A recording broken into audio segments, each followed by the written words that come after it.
क्या आपको पता है इक्ष्वाकु वंश की शुरुआत किसने की? क्या आपको पता लक्षद्वीप की खासियत? और क्या आप जानते हैं कि मालद्वीप एक हिंदू देश था?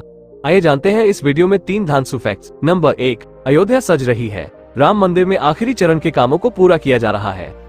ये नगरी राम की नगरी कहलाती है। इसी नगरी में भगवान राम की मूर्ति की प्राण प्रतिष्ठा 22 जनवरी को होने जा रही है। क्या आपको मालूम है कि राम जिस इक्ष्वाकु वंश के ताल्लुक रखते थे, उस वंश की शुरुआत किसने की थी? कौन इस वंश के पहले राजा थे? इक्ष्वाकु प्राचीन भारत के इक्ष्वाकु वंश के पहले राजा थे। इक्ष्वाकु शब्द इक्ष्ु से व्युत्पन्न है, जिसका अर्थ ईख होता है। माना जाता है कि ईख पैदा करने वाली धरती पर इस वंश की शुरुआत हुई, लिहाजा इसे इक्ष्वाकु कहा जाने लगा। पौराणिक ग्रंथों के अनुसार इक्ष्वाकु मनु के पुत्र थे। कश्यप और आदिति से विवस्वान पैदा हुए और फिर उनके पुत्र के रूप में मनु का जन्म हुआ। मनु और श्रद्धा की 10 संतानें थीं, जिसमें एक इक्ष्वाकु थे।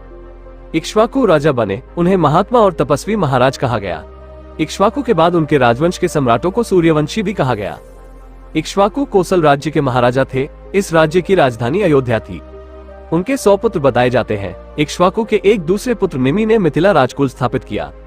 प्राचीन ग्रंथ महाभारत के भीष्म पर्व के 9वें अध्याय में महाराज इक्ष्वाकु का नाम आता है।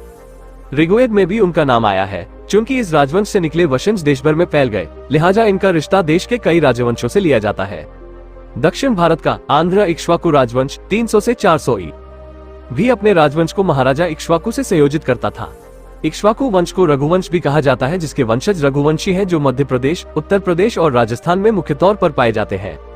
इक्ष्वाकु वंश के राजा पृथु, मानधाता, दिलीप, सगर, भागीरथ, रघु, हरिश्चंद्र जैसे प्रतापी लोग हुए।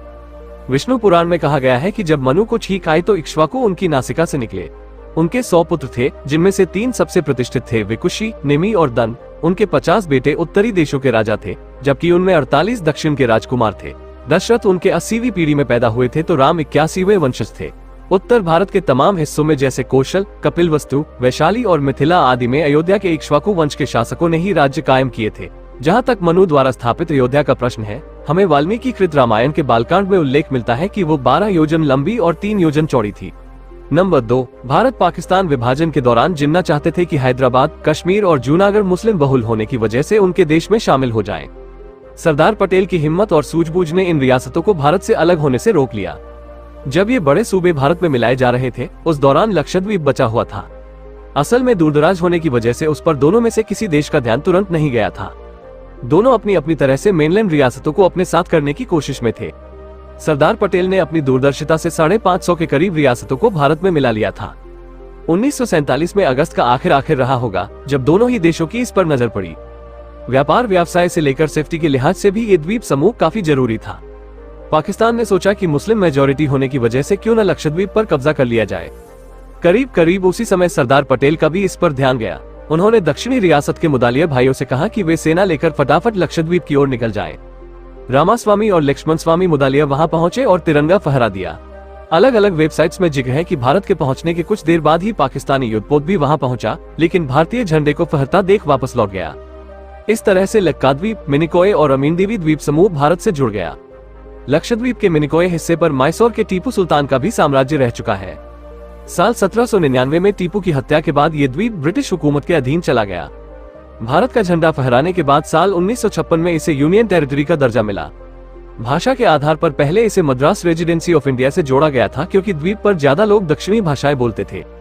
साल 1971 में इन आइलैंड्स का सम्मिलित नाम पड़ा लक्षद्वीप। सबसे पहले लक्षद्वीप का जिक्र ग्रीक घुमंतुओं ने किया था। वे इस द्वीप को बेहद खूबसूरत और अनछुआ बताते हुए कहते थे कि वहाँ समुद्री कछुए का शिकार आराम से हो सकता है। 7वीं सदी के आसपास यहाँ ईसाई मिशनरी और अरब व्यापारी दोनों ही आने लगे और धार्मिक रंग रूप बदलने लगा। इसके पहले यहाँ बौद्ध और हिंदू आबादी हुआ करती थी। 11वीं सदी में डेमोग्राफी बदली और ज्यादातर ने इस्लाम अपना लिया। फिलहाल यहाँ की 95% पॉपुलेशन मुस्लिम है। 0.36 छोटे छोटे द्वीपों का ये समूह देश की सुरक्षा के लिहाज से काफी अहम है। भारतीय सुरक्षा think tank United service institution of India के अनुसार जैसे अंडमान और निकोबार द्वीप प्रशांत से हिंद महासागर में एंट्री और एग्जिट पॉइंट है, उतना ही अहम रोल लक्षद्वीप का भी है। ये अरब सागर में वेंटेज पॉइंट की तरह काम करते हैं, मतलब यहाँ से दूर दूर तक के जहाजों पर नजर रखी जा सकती है। चीन के बढ़ते समुद्री दबदबे के बीच भारत लक्षद्वीप में मजबूत बेस तैयार कर रहा है, ताकि समुद्र में हो रही एक्टिविटी पर नजर रखी जा सके। लक्षद्वीप भले ही भारत का हिस्सा है, लेकिन यहाँ जाने के लिए भारतीयों को भी परमिट की जरूरत होती है। लक्षद्वीप टूरिज्म की वेबसाइट के मुताबिक ऐसा वहां मौजूद आदिवासी समूहों की सुरक्षा और उनके कल्चर को बचाए रखने की दृष्टि से किया जा रहा है। वेबसाइट के अनुसार द्वीप पर 95% आबादी एसटी है। Union territory administration of Lakshadweep में साफ है कि सिर्फ सेना के जवान जो यहाँ काम कर रहे हो, उनके परिवार और सरकारी अधिकारियों को इस परमिट में छूट मिलती है। इसके लिए एक फॉर्म भरना होता है जिसकी फीस 50 रुपए है। इसके अलावा इट की सेल्फ अटेस्टेड कॉपी और पुलिस क्लियरेंस सर्टिफिकेट चाहिए होता है। परमिट मिलने के बाद ट्रेवलर को लक्षद्वीप पहुंचकर पुलिस थाने में उसे सबमिट करना होता है। ट्रैवल एजेंट की मदद से कोची से भी परमिट बनाया जा सकता है। नंबर 3, समय समय पर भारत की मदद के बाद भी मालदीव के सत्ताधारी नेताओं ने वहां भारत विरोधी भावनाएं भड़काने में कोई कसर नहीं छोड़ी है। हाल में ये सब कुछ तब से फिर ज्यादा हो गया है जबकि भारत के प्रधानमंत्री नरेंद्र मोदी लक्षद्वीप गए। इसके बाद भारत का ये हिस्सा पर्यटन का हॉट प्लेस बनकर उभरने लगा। इसने मालदीव सरकार के कुछ मंत्रियों को ऐसा बौखला दिया कि वो बगैर सोचे समझे उस भाषा का इस्तेमाल करने लगे जो नहीं करनी चाहिए। मालदीव बेशक भारत का पड़ोसी देश है, लेकिन इस पर चीन की नजर पड़ने के बाद से हालात बदलने लगे हैं। कुछ समय पहले जब यहाँ सरकार बदली तब से भारत विरोधी हालात ऐसा हो गए कि मालदीव ने वहाँ तैनात भारतीय सैनिकों को वापस लौटा दिया। ये देश लगातार चीन की ओर झुक रहा है और भारत से दूरियां बढ़ाने की कोशिश में लगा है। हैरानी की बात है कि मालदीव वही देश है जो कभी हिंदू राजाओं द्वारा शासित था। इसे बसाने वाले दक्षिण भारत के हिंदू राजा थे। मालदीव करीब 1200 द्वीपों का समूह है। ये हिंद महासागर में स्थित एक द्वीप देश है। ये भारत के बहुत करीब है। मालदीव के 200 द्वीपों पर ही स्थानीय आबादी रहती है, जबकि 12 द्वीप सैलानियों के लिए हैं, जहां रिसोर्ट, होटल और सैलानियों के घूमने के लिहाज से सुविधाएं हैं। यहाँ हर साल करीब 6 लाख सैलानी आते हैं, जिसमें सबसे ज्यादा सैलानी भारत से जाते हैं और उसकी इकोनॉमी में खास भूमिका निभाते हैं। मालदीव में 7 प्रांत है। हर द्वीप का प्रशासकीय प्रमुख द्वीप मुख्याधिकारी कथीब होता है, जिसे राष्ट्रपति नियुक्त करता है। 12वीं शताब्दी तक मालदीव हिंदू राजाओं के अधीन रहा। बाद में ये बौद्ध धर्म का भी केंद्र बना। यहाँ तमिल चोला राजा भी शासन कर चुके हैं, लेकिन उसके बाद ये धीरे धीरे मुस्लिम राष्ट्र में बदलता चला गया। इस्लाम ही मालदीव का शासकीय धर्म है। एक गैर मुस्लिम मालदीव का नागरिक नहीं बन सकता। ऐतिहासिक साक्ष्यों और किंवदंतियों के अनुसार मालदीव का इतिहास 2500 वर्षों से अधिक पुराना है। मालदीव में शुरुआती निवासी शायद गुजराती थे, जो लगभग 500 BC श्रीलंका पहुंचे और बस गए। वहां से कुछ मालदीव चले आए। मालदीव के पहले निवासी देविस नाम से जाने जाने वाले लोग थे। वे भारत में कालीबंगा से आए थे। तांबे की प्लेटें जिन पर सौर राजवंश के मालदीव के पहले राजाओं का इतिहास दर्ज था, बहुत पहले ही खो गई। 12वीं शताब्दी के बाद अरबी व्यापारियों के प्रभाव में यहाँ के राजा मुस्लिम बनने लगे। 06 इस्लामी राजवंशों की एक श्रृंखला शुरू हुई। उसके बाद जनता भी मुस्लिम होती गई। उसके बाद ये देश धीरे धीरे मुस्लिम देश में बदल गया। मालदीव हिंद महासागर में सामरिक रूप से काफी महत्वपूर्ण जगह पर स्थित है।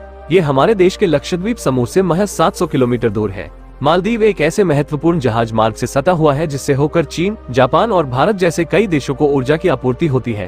भारत का करीब 97% अंतर्राष्ट्रीय व्यापार हिंद महासागर के द्वारा ही होता है। हिंद महासागर इलाके में 40 से ज्यादा देश और दुनिया की करीब 40% आबादी रहती है। चीन ने एंटी पायरेट्स अभियान के नाम पर 10 साल पहले हिंद महासागर में अदन की खाड़ी तक अपने नौसैनिक जहाज भेजने शुरू किए, जिससे मालदीव का महत्व बढ़ता गया।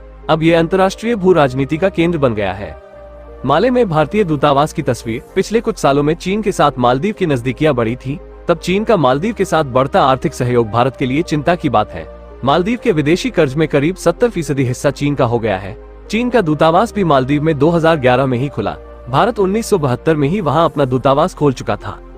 हाल के वर्षों में जब चीन का दखल बढ़ा तो मालदीव की पिछली सरकार में उसने बड़े पैमाने पर निवेश किया और कई बड़े प्रोजेक्ट्स के लिए देश को कर्ज भी दिए। इस समय मालदीव पर चीन का काफी ज्यादा कर्ज है। हालांकि नई सरकार चीन के प्रोजेक्ट्स को सीमित कर रही है, साथ ही फिर से भारत से दोस्ती को बहाल कर रही है। प्लीज सब्सक्राइब जरूर करें। धन्यवाद। जय श्री राम।